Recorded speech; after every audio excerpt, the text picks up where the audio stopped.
Here's how to clear app cache on your iPhone. Now, the first thing we're going to do is open up the App Store on your iPhone. We need to just tap on your profile picture at the very top right, and you'll be able to see if I scroll down, it says personalized recommendations. Just tap on that. You can see your usage of apps. It says clear your app usage data associated with all of the apps on your iPhone. All I need to do is tap on it and hit clear. However, this doesn't remove all of that app cache data.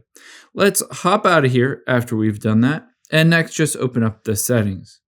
Once you're in the settings of your iPhone, you're going to tap on General, and then iPhone Storage. You'll be able to see a long list of every app that's downloaded onto your phone. The nice thing is that we can delete the cache associated with this app. You can see, for instance, on the Telegram app, it's 1.4 gigabytes.